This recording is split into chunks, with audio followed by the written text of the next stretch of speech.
નમસ્કાર મિત્રો, મારી યુટ્યુબ ચેનલ સંજય પટેલમાં આપનું હાર્દિક સ્વાગત છે. બાળકો, આજે આપણે ધોરણ 7 હિન્દી વિષય જે ચોપડીનું નામ છે ઉલ્લાસ, તેનો પાઠ 3 જે પ્રથમ સત્રની અંદર આવે છે. પાઠનું નામ છે કુત્તે કી વફાદારી. તેના અભ્યાસ અને સ્વાધ્યાયના પ્રશ્નોના જવાબની આજે આપણે આ વિડીયોની અંદર ચર્ચા કરવાના છીએ. આ અગાઉ શીખી ગયેલા પાઠ 1 અને પાઠ 2 ની સમજૂતી તેમજ તેના અભ્યાસ અને સ્વાધ્યાયના વિડીયો આ વિડીયોના ડિસ્ક્રિપ્શનમાં તેની લિંક આપેલી છે. તેના દ્વારા પણ તમે તે વિડીયો જોઈ શકશો. જો તમે હજુ સુધી મારી ચેનલને સબસ્ક્રાઇબ ના કરી હોય તો સબસ્ક્રાઇબ કરો, વિડીયો સારો લાગે તો લાઇક કરો અને બેલ નોટિફિકેશન આઇકોન ઓન કરો, જેથી મારા તમામ વિડીયોની નોટિફિકેશન તમારા મોબાઈલની સ્ક્રીન પર મળતી રહે. તો આજે આપણે કુત્તે કી વફાદારી તેના અભ્યાસ અને સ્વાધ્યાયના પ્રશ્નો અને જવાબની ચર્ચા કરીએ. હવે અભ્યાસ શરૂ કરીએ તે પહેલા કુત્તે કી વફાદારી એટલે કે કૂતરાની વફાદારી તે વાર્તા છે, તે તમે સાંભળી પણ હશે. તેના વિશે થોડું તમને કહી દઉં તો એક વણઝારો હતો, તે ઊંટ ઉપર કેટલોક સામાન લાવવા અને લઈ જવાનું કામ કરતો હતો. તેનો એક વફાદાર કૂતરો પણ હતો. આ વણઝારોનું નામ લાખો હતું, તેથી તેને લાખા વણઝારા તરીકે પણ ઓળખાતો હતો. એક વખત એવું બન્યું કે તેને નુકસાન ગયું અને તેને કરજ એટલે કે દેવું લેવાની જરૂરિયાત ઊભી થઈ.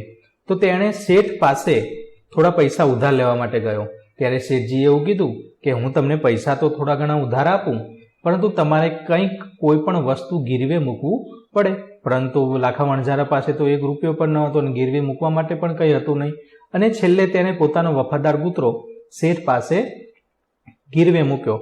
એકવાર એવું બન્યું કે શેઠના ઘરે ચોરી થઈ તો ચોર છે એ બધો માલ સામાન છે ચોરી અને ઘરની બહાર અથવા થોડેક દૂર ખાડો કરી તેમાં દાટી દીધો માલ સામાન બધો ચોરી કરીને.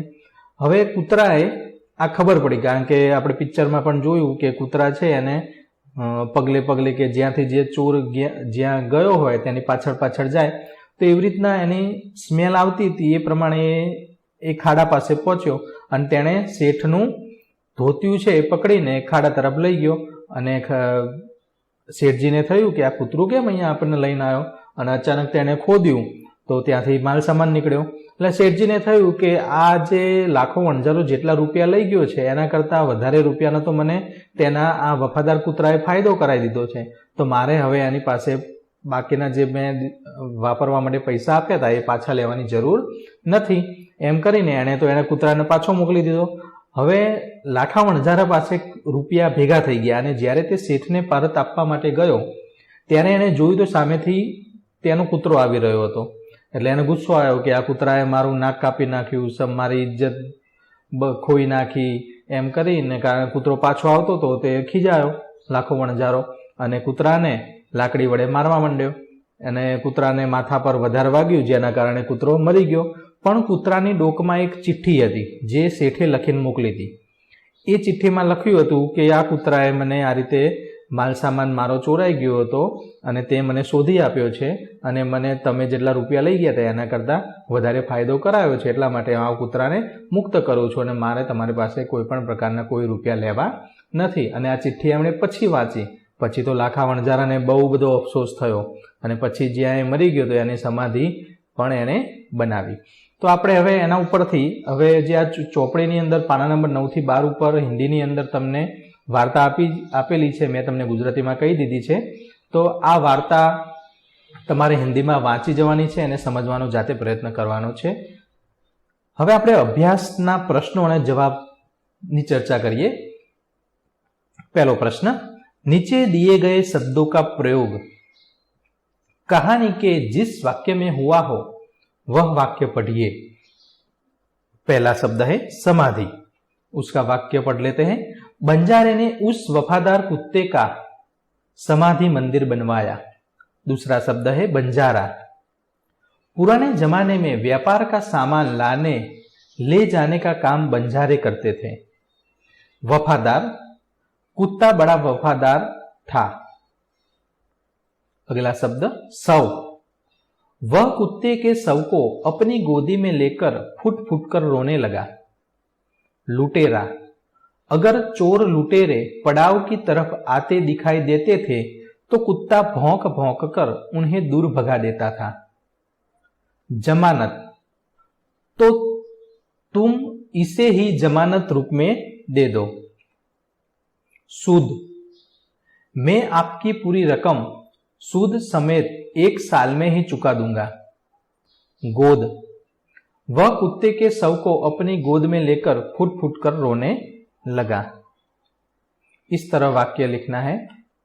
आगे बढ़ते हैं। दूसरा प्रश्न, प्रश्नों के उत्तर दीजिए। उसमें पहला प्रश्न है, समाधि क्यों बनाई जाती है? तो किसी विशिष्ट व्यक्ति या प्राणी की याद कायम रखने और उसके प्रति अपना प्रेम तथा सम्मान प्रकट करने के लिए उसकी समाधि बनवाई जाती है, यानी कि बनाई जाती है। मित्रों, इस वीडियो के डिस्क्रिप्शन में मेरे टेलीग्राम चैनल की लिंक भी दी हुई है। उसकी मदद से आप मेरे टेलीग्राम ग्रुप में ज्वाइन हो सकते हो और इस ग्रुप में मैं अपने चैनल का सारे वीडियो की लिंक इस चैनल के ग्रुप में डालता हूं, जिसके जरिए आप सभी वीडियो मेरे देख पाओगे। दूसरा प्रश्न, आप इस कहानी को और कौन कौन से उचित शीर्षक देना चाहोगे? मैं इस कहानी को निम्नलिखित शीर्षक देना चाहता हूं। पहला, जल्दबाजी का नतीजा यानी कि परिणाम। दूसरा, अब पछताए हो क्या जब चिड़िया चुग गई खेत। एक कुत्ते का समाधि मंदिर। लाखा बंजारा और उसका कुत्ता। तीसरा प्रश्न, कुत्ते को वफादार प्राणी क्यों कहा गया है? तो कुत्ता अपने मालिक के घर का भरोसेमंद चौकीदार है। कुत्ते के कारण चोर मालिक के घर में घुसने की हिम्मत नहीं करते। यदि चोर मालिक का सामान चुरा ले जा रहे हो तो कुत्ता उनका पीछा करता है। अगर चोरों ने कहीं सामान छिपाया हो तो कुत्ता मालिक को उस जगह तक ले जाता है और छिपाया हुआ सामान वापस दिला देता है। मालिक के लिए कुत्ता अपना जीवन तक कुर्बान कर देता है। अपने इन्हीं गुणों के कारण कुत्ते को वफादार प्राणी कहा गया है। अगला चौथा प्रश्न, बंजारे ने कुत्ते को आते देख कुछ सोचा होता तो क्या होता? तो बंजारे ने कुत्ते को आते देख कुछ सोचा होता तो वह कुत्ते पर लाठी से प्रहार न करता। कुत्ता बंजारे के पास पहुंच जाता तो बंजारा उसके गले में बंधी हुई चिट्ठी अवश्य देखता। चिट्ठी पढ़कर उसे खुशी होती और अपने कुत्ते पर गर्व का अनुभव होता। पांचवा प्रश्न, सेठ ने कुत्ते को क्यों मुक्त कर दिया? तो सेठ के यहां चोरों ने ढाका डाला था। कुत्ते ने चोरों का पीछा किया। चोरों ने दूर जंगल में जाकर सारा माल जमीन में गाड़ दिया, यानी कि छुपा दिया। फिर वे भाग गए। कुत्ता सेठ जी को जंगल में ले गया और भौंक भौंक कर वह जगह बताने लगा जहां चोरों ने माल गाड़ा था, यानी कि छुपाया हुआ था। थोड़ा खोदने पर ही चुराया गया सारा सामान मिल गया। सेठ जी की खुशी का पार न रहा। कुत्ते की वफादारी पर मुग्ध होकर सेठ जी ने उसे मुक्त कर दिया।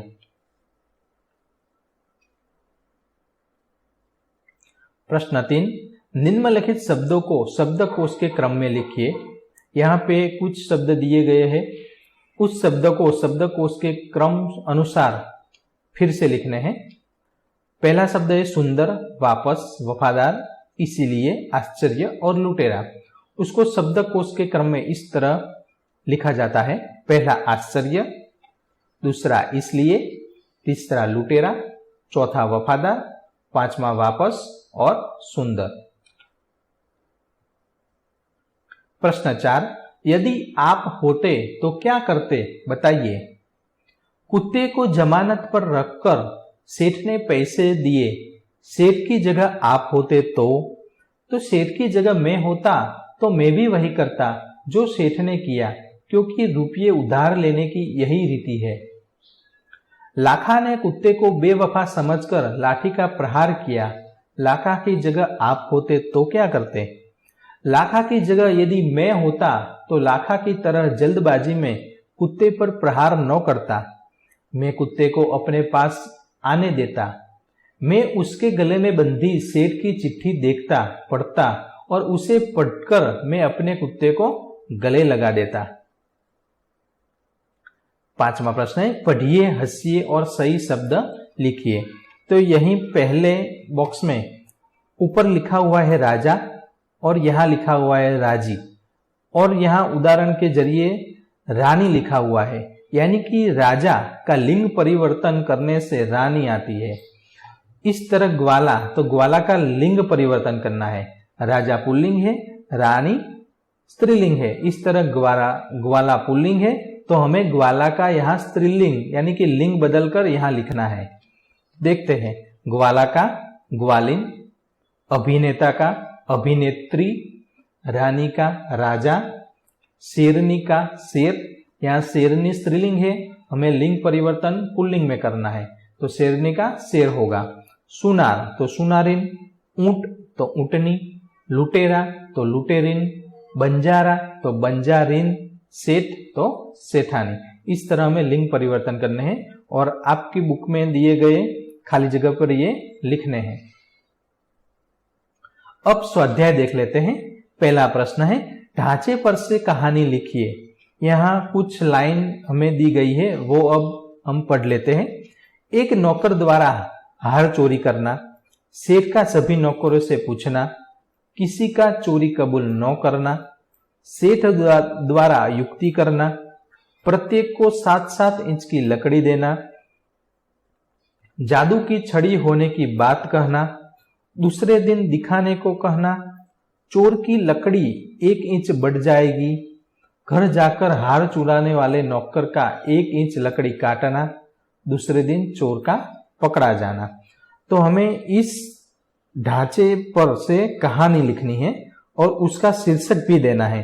तो चलिए हम उसका शीर्षक दे देते हैं, सेठ की चतुराई। और इस ढांचे का उपयोग करके हम कहानी लिखते हैं। तो सुंदर नगर में मानिकचंद नाम का एक सेठ रहता था। उसके घर में कई नौकर चाकर थे।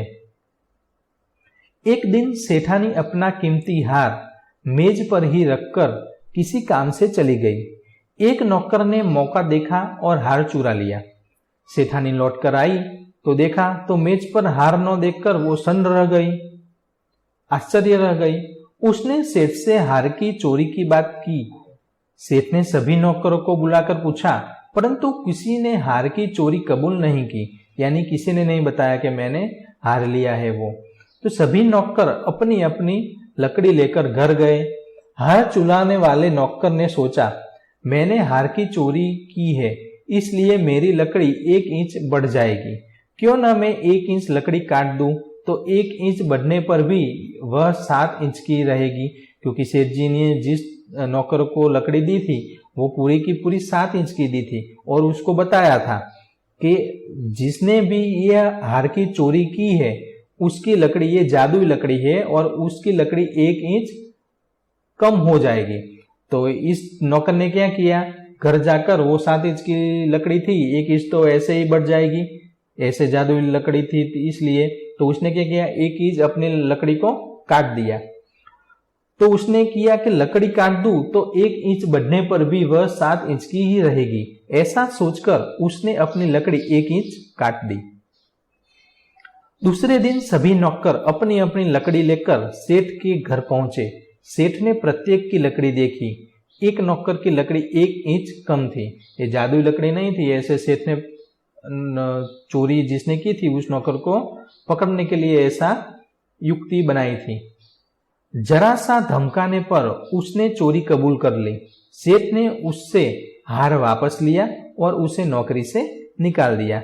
इस तरह सेठ ने युक्ति से हार को चुराने वाले नौकर को पकड़ा था। आगे बढ़ते हैं। प्रश्न नंबर 2, नीचे दिए गए प्रश्नों के उत्तर लिखिए। पहला प्रश्न है, रात को कुत्ता पड़ाव की रखवाली कैसे करता था? तो कुत्ता बहुत वफादार था। रात को वह सामान रात को वह सावधान रहकर पड़ाव की रखवाली करता था। अगर चोर लुटेरे पड़ाव की तरफ आते दिखाई देते तो कुत्ता भौंक भौंक कर उन्हें दूर भगा देता था।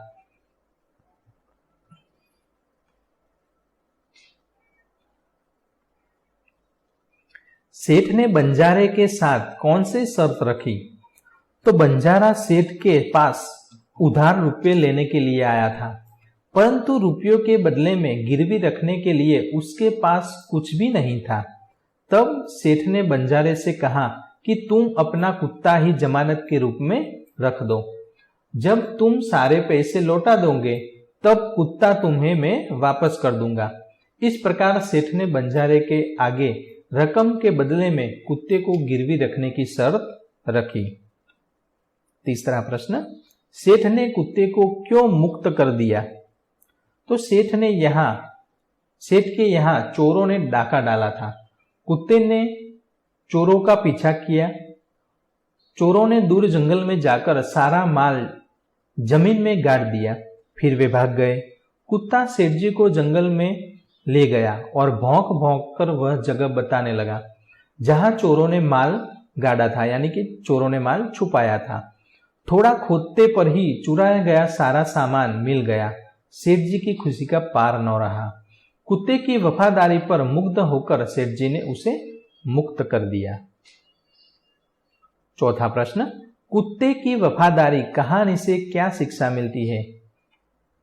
तो लाखा ने अपने कुत्ते को सेठ को छोड़कर अपने पास आते देखा तो जल्दबाजी में उस पर लाठी का प्रहार कर दिया।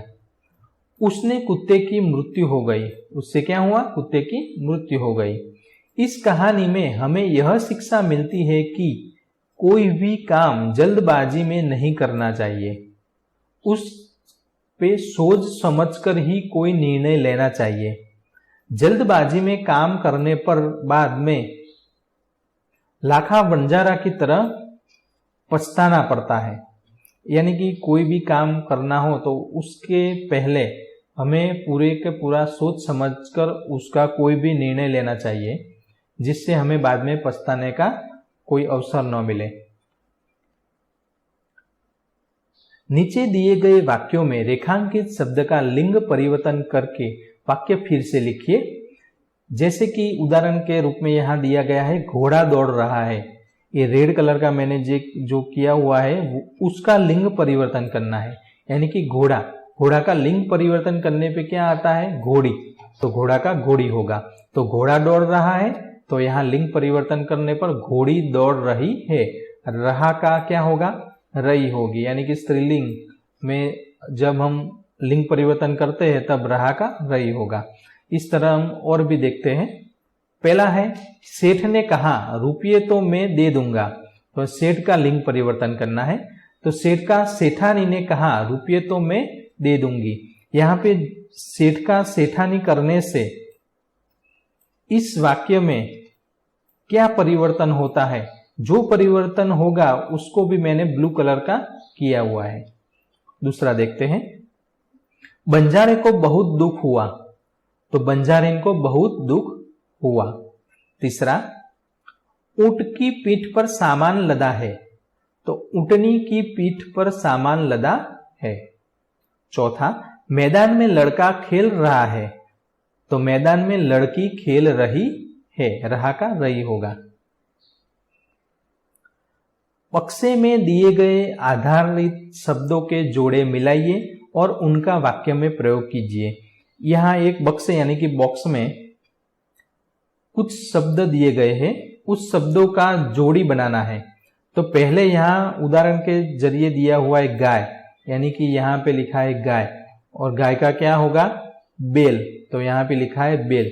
और इस गाय और बेल यानी कि ये दोनों शब्दों पर हमें उसका वाक्य प्रयोग करना है। तो गाय का वाक्य प्रयोग, तो गाय का दूध सेहत के लिए अच्छा होता है। इस तरह बेल, तो बेल का वाक्य प्रयोग, बेल किसान का दोस्त है। तो इस तरह हमें इस बक्से में से सही जोड़ बनानी है और उसका वाक्यों में प्रयोग करना है। चलो आगे देखते हैं, जोड़ बनाते हैं। पहली जोड़ है शिष्य, तो उसका होगा शिष्या। आप अपने बुक में पाना नंबर 15 पे देख सकते हो। तो शिष्य का वाक्य प्रयोग, तो शिष्य गुरु की सेवा कर रहा है।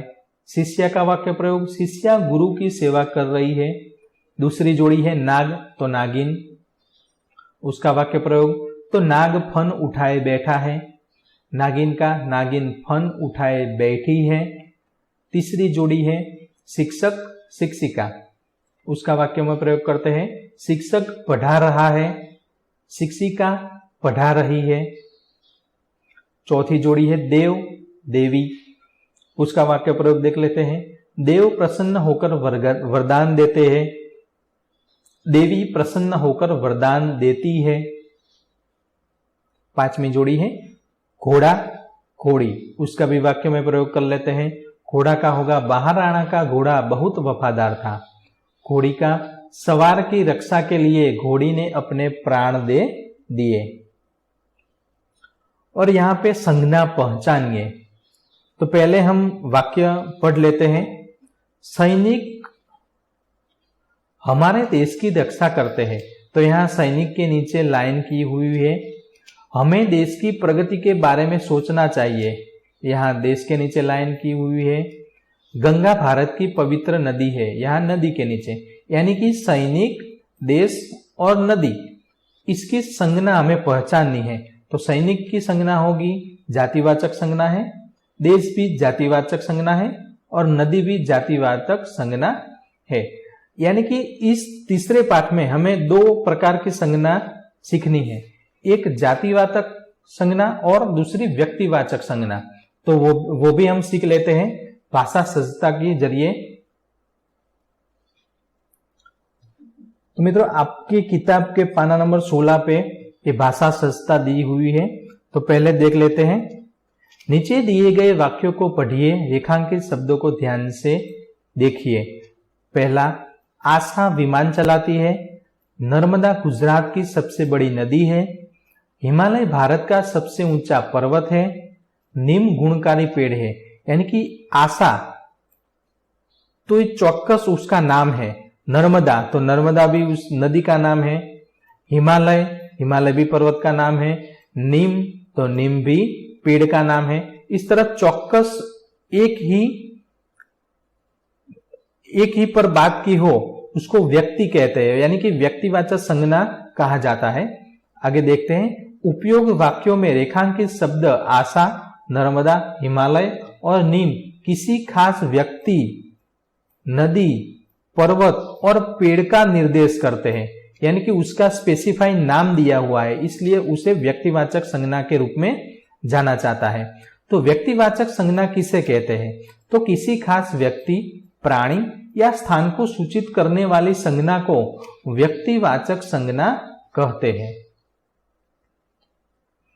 आगे, निर्देशित शब्दों में से व्यक्तिवाचक संज्ञा के ऊपर टिक की निशानी कीजिए।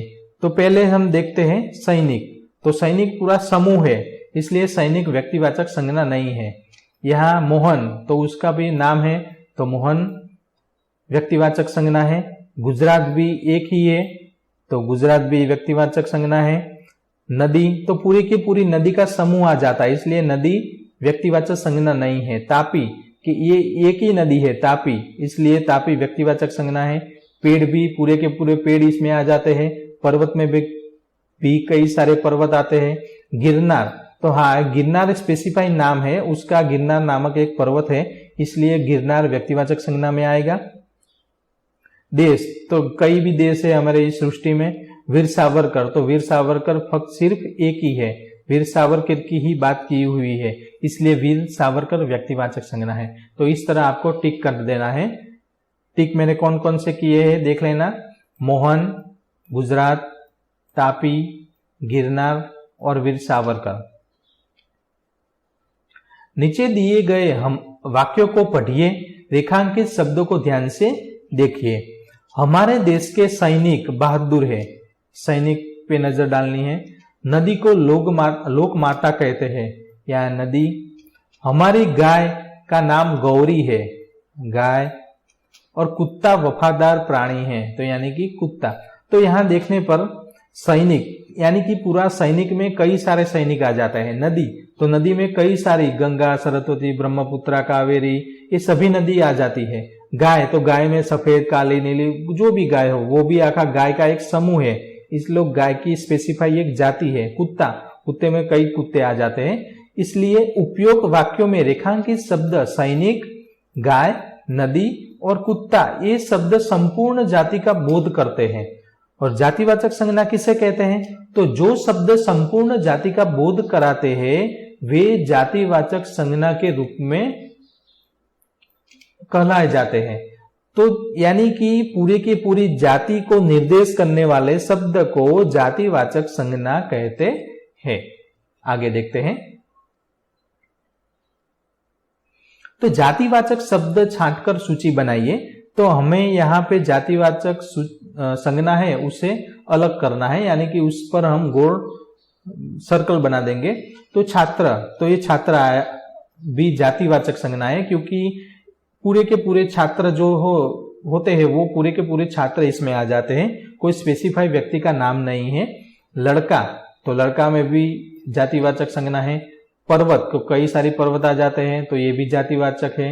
ये नीम नहीं आएगा, क्यों? क्योंकि नीम एक पूरे स्पेशल नाम है कि नीम का पेड़ ही है, एक ही नाम है, इसलिए वो व्यक्तिवाचक में आएगा। गाय, तो गाय जातिवाचक में आएगी। नदी भी जातिवाचक में आएगा, पेड़ भी जातिवाचक में आएगा। यहाँ पे बाद में जो बचा हुआ शब्दों को हम एक बार देख लेते हैं। प्रगति, तो एक ही है, उसका नाम है प्रगति। सुभाष चंद्र, यानी कि सुभाष चंद्र बोस, एक ही है, वो भी व्यक्तिवाचक में आएंगे। सुंदर, वो लड़के का नाम है, सुंदर लड़का नामक लड़का एक ही है, तो इसलिए वो व्यक्तिवाचक में आएगा। और नीम, नीम भी नीम का ट्री, लेकिन नीम का पेड़, यानी कि नीम एक ही है, इसलिए वो भी व्यक्तिवाचक में आएगा। तो ये ब्लू कलर का हमने सर्कल किया हुआ है वो व्यक्तिवाचक संज्ञा है। आपको भी पाना नंबर 17 पे ये प्रवृत्ति दी गई है, उसमें आपको ऐसे सर्कल बना देने हैं। आगे देखते हैं। तीसरा, नीचे दिए गए संज्ञा शब्दों को कोष्टक में उचित स्थान पर रखिए। यहां पे कई शब्द दिए गए हैं, हम पहले देख लेते हैं। भारत, हिमालय, नदी, वीर सावरकर, सैनिक, नर्मदा, पर्वत, नीम का पेड़।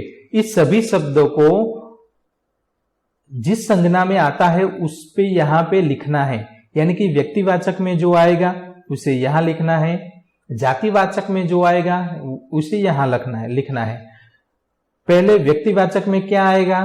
तो जो एक ही व्यक्ति का नाम, कोई नदी का नाम, पर्वत का नाम स्पेशल दिया हुआ है, उसको हम व्यक्तिवाचक में यहां लिखेंगे। जातिवाचक में पूरी की पूरी जाति आ जाती है, यानी कि गाय, कुत्ता, पर्वत, नदी, वो सभी ज्ञाति के पूरा समूह है, उसको हम जातिवाचक संज्ञा में लिखेंगे। तो पहले हम देख लेते हैं भारत। तो भारत एक देश का नाम है, स्पेसिफाई नाम है, इसलिए हम इसे व्यक्तिवाचक में लिखेंगे। सबसे पहले हम व्यक्तिवाचक देख लेते हैं। भारत, हिमालय भी एक ही नाम है, वीर सावरकर भी एक नाम है, नर्मदा नदी भी स्पेसिफाई एक नाम है, और नीम का पेड़, ये जो मैंने अंडरलाइन की है वो सभी व्यक्तिवाचक संज्ञा है। हिमालय, वीर सावरकर, नर्मदा नदी भी एक है, नीम का पेड़ भी एक है। और बचे हुए जो शब्द है, नदी के पूरे की पूरी नदी आ जाती है, सारी की सारी नदियां, संसार की सारी नदियां उसमें समाई हुई है। सैनिक के पूरे जितना भी सैनिक है वो सैनिक होते हैं। और पर्वत को पूरे के पूरे पर्वत भी इसमें आ जाता है, यानी कि ये समूह है, तो उसको जातिवाचक संज्ञा में लिखना है। तो इस तरह ये तीन शब्दों यहां लिखने हैं ब्लू कलर के, और ये ऑरेंज कलर के शब्दों को व्यक्तिवाचक संज्ञा में लिखने हैं।